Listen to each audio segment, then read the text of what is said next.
Imagine a serene walk in the woods disrupted by an eerie feeling of being watched. Picture a lone hiker, boots crunching on the autumn leaves scattered along a remote woodland trail. The air is crisp, the silence broken only by the occasional bird call or rustle of wind through the trees. It's an idyllic scene, but something isn't quite right. An unsettling sensation creeps over the hiker, a sense of being observed. It's as if the woods themselves have eyes and they are fixated on our solitary traveler. With each step, the hiker's heart beats a little faster. The feeling of being watched intensifies, seeming to mirror their pace. It's as though an unseen presence is following, matching stride for stride, its gaze never wavering. The hiker tries to shake off the fear, attributing it to an overactive imagination, but then something stops them in their tracks, a footprint. This isn't just any footprint, it's irregular, larger than any humans could be, and the shape doesn't match any known animal. The hiker's mind races, searching for a logical explanation.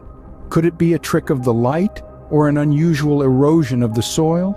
But the print is there, undeniably real, and a chilling thought takes root. Whatever left this footprint could be the unseen presence that's been dogging their steps. The hiker quickens their pace, the once serene woodland now a labyrinth of potential threats. Every shadow hides a menace, every rustle of leaves signals danger. The woods, once a haven of peace, have become a haunting ground. Finally, the hiker reaches the woodland's edge. They cross the threshold back into civilization, leaving the mysterious footprints and the unseen presence behind. But the experience lingers, casting a long, dark shadow over their memory. The hiker left the woods, but the feeling of those unseen eyes never left them. They adventured into the wilderness seeking solitude and tranquility, but they returned with a chilling tale, a tale of an unseen presence in the woods. Deep in the woods, an abandoned cabin holds secrets darker than the surrounding forest. Imagine a group of friends, their laughter echoing through the trees as they embark on their annual camping trip. The sun is setting, casting long shadows that seem to dance around their campfire, and they decide to explore a little, to see what the forest has to offer under the veil of twilight. What they find is an old, weather-beaten cabin, its wooden panels warped and gray with age, standing alone amidst the dense undergrowth. The atmosphere changes as they approach. The birdsong that had been their soundtrack fades into silence, replaced by the eerie rustle of leaves and the distant hoot of an owl. An unsettling chill sweeps over them, a feeling that they're intruding on something ancient and untouched.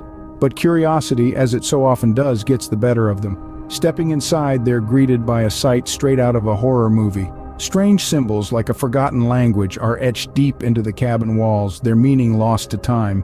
The air is heavy, suffused with a sense of dread that clings to their skin and sends shivers down their spines. The silence is deafening, the kind that amplifies every creak and groan of the old structure, and then the whispers start, soft, barely audible at first, but growing louder with each passing second. A language they can't understand, filled with harsh consonants and guttural sounds, seems to come from nowhere and everywhere at once. The whispers fill the cabin, echoing off the walls and burrowing into their minds. Panic sets in. They scramble out of the cabin, their breath coming in sharp gasps as they flee back to their campsite. But even as they put distance between themselves and the cabin, the whispered words follow them, a haunting echo that refuses to be silenced. They fled the cabin, but the whispered words still echo in their minds. A child's laughter in the woods can be delightful, but what if the child cannot be found? Our next tale unfolds on a sunny afternoon as an adventurous couple, let's call them Jane and John, decide to explore the dense woods on the outskirts of their town. As they tread deeper into the wilderness, the chirping of birds and rustling of leaves are suddenly punctuated by the sound of a child's laughter. It's a joyful sound, innocent and pure, yet oddly out of place in the silent wilderness. With concern etched on their faces, Jane and John follow the sound, expecting to find a youngster lost or playing a game of hide-and-seek. The laughter continues, echoing through the trees, guiding them further into the forest, but no matter how far they venture, the elusive child remains just out of sight. As the sun begins to set, desperation seeps into their quest. The laughter, once delightful, now rings with an eerie undertone. Each burst of laughter is less human, more distorted, as if the woods themselves are mocking their futile search. The couple's concern morphs into fear. The laughter no longer sounds like a child's. It's something else, something not of this world. Their hearts pounding, they abandon their search and race back through the undergrowth, the laughter still echoing in their ears. Back in the safety of their home, they try to rationalize what they heard. But the memory of that day lingers, haunting their dreams. The laughter was not of a lost child, but something far more chilling, perhaps a ghost or a creature unknown, mimicking the innocent laughter of a child to lure them into the depths of the woods. To this day, the couple avoids the woods, but the phantom laughter follows them in their nightmares. The sound of a child's laughter, once a symbol of joy and innocence, is now a chilling reminder of their disturbing encounter in the woods. They left the woods, but the phantom laughter follows them in their nightmares. A shadowy figure in the woods can be a trick of the light, or a trick of something far more sinister.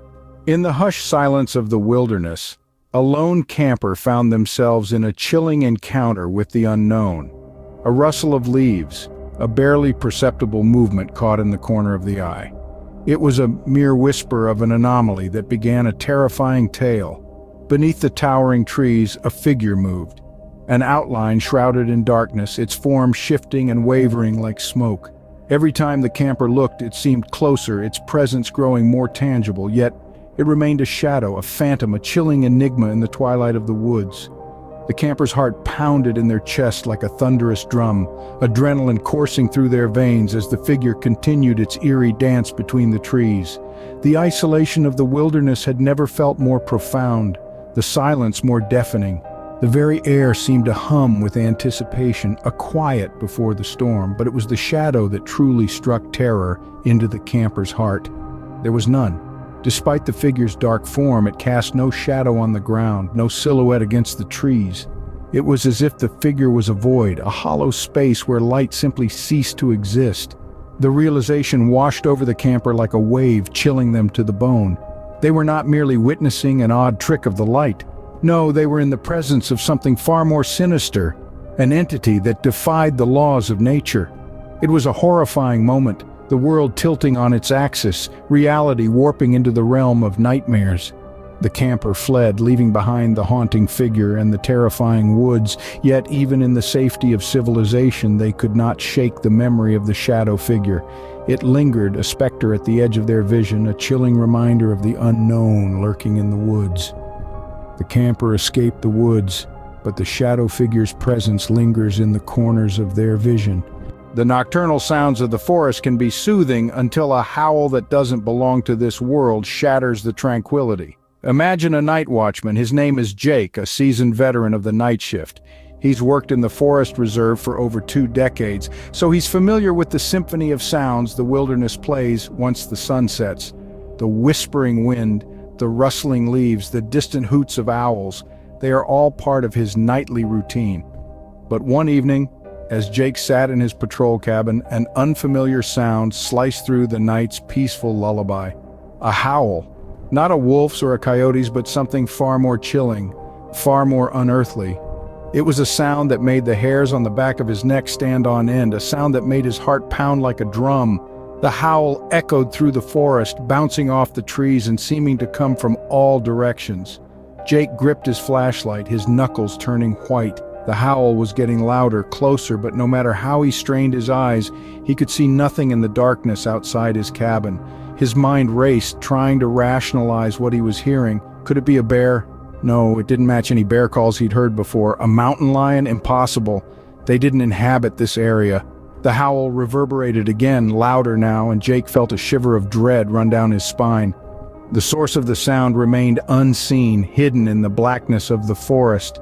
It was as if the forest itself was alive and crying out in some alien tongue. Jake spent the rest of the night in his cabin, flashlight in hand, every creak of the cabin, every rustle of the leaves outside sending his heart into overdrive. But the source of the howl never revealed itself. The watchman survived the night, but the memory of the unearthly howl haunts his dreams. Even now, years later, Jake still wakes up in a cold sweat, the echo of that chilling howl ringing in his ears.